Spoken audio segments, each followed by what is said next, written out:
Kita lanjut lagi yang terakhir nih, kasus sengketa. Jadi prinsipnya ya mengenai sengketa, saya rasa Bapak Ibu bisa lihat ya di dalam slide. Memang ini menarik. Kenapa menarik? Karena sudah tahunan ya. Ada 2 gugatan.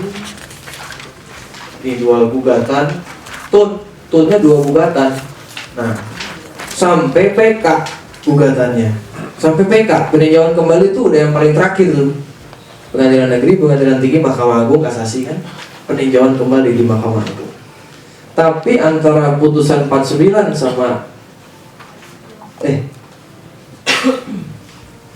ini nih PK1, ini PK1 2003, PK2 2007, 1 sama 2 itu bertentangan. Akhirnya inisiatif dari si tergugat dalam hal ini,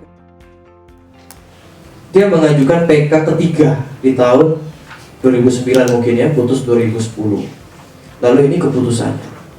Nah, tapi sebelum sambil dia mengajukan PK, dia juga terus menyelesaikan sengketa keperdataan. Jadi prinsipnya ini dimulai dari pemilik tanah, dia menang lelang, ya SHM dia punya, tapi SHM ini belum dibalik nama. Dia belum balik nama. Nah, ternyata ketika dia mau membangun, mungkin dia mengetahui ternyata sudah ada SHGB atas nama PT HGB sudah terdaftar di yang overlapping dengan SHM-nya dia. Nah, dia gugat pertama kepala kantor pertanahan. Dia gugat terus jalan. Nggak lama setelah itu dia gugat kepala kantor sama PT punya.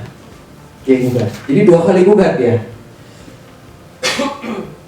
Nah, dalam perjalanannya ternyata PK1 bilang, nih PK pertama tahun 2003, Mahkamah Agung ya bilang bahwa tanah objek sengketa harus diperiksa terlebih dahulu karena merupakan kewenangan peradilan umum. Jadi sebetulnya esensi dari gugatan TUN, karena dia mau membatalkan SHGB. Nah, namun MA bilang Anda harus gugat perdata dulu karena ini sengketa kepemilikan. Baru setelah diputuskan siapa pemilik sesungguhnya, baru bisa digugat TUN yang mana yang harus dibatalkan. Nah, itu PK. PK kedua bertentangan. Dia bilang nih, Mahkamah Agung yang sama, Mahkamah Agung institusi SHGB batal demi hukum. Jadi yang satu bilang Anda harus gugat perdata, satu membatalkan SHGB. Nah, inisiatif si PT gugat nih perdata. Saya lupa nih persisnya, ada di keterangan sih sebetulnya. Kalau mau mengerti betul ini tinggal dibaca nih yang ringkasan kasus ya. Nah, tapi prinsipnya karena ini sengketa kepemilikan dan si penggugat tidak mau menggugat di peradilan umum perdata, akhirnya PK gugat. Nah, di putusan terakhir PK lagi nih, peninjauan kembali 2012 menyatakan bahwa yang sah memiliki dan menguasai tanah adalah PT. Ya, karena membuktikan memperoleh SHGB secara sah berdasarkan bukti-bukti. Oke, clear, perdata clear. Cuman TUN 1 dan TUN 2 ini saling bertentangan. Maka itu ini PT dia mengajukan peninjauan kembali terhadap salah satu putusan, menunjukkan gitu bahwa telah terjadi konflik ya, ini objeknya sama tapi putusannya berbeda. Nah, akhirnya Mahkamah Agung mempertahankan PK1. PK1 adalah yang menyatakan bahwa harus keperdataan dan membatalkan PK2 yang masalah ini.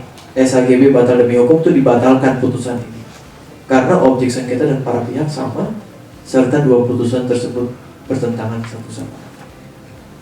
Nah, putusan-putusan seperti ini, sengketa-sengketa seperti ini memang unik karakteristiknya terjadi untuk kasus-kasus tanah. Nah, jadi Bapak Ibu bisa silakan lihat, udah diringkas ya.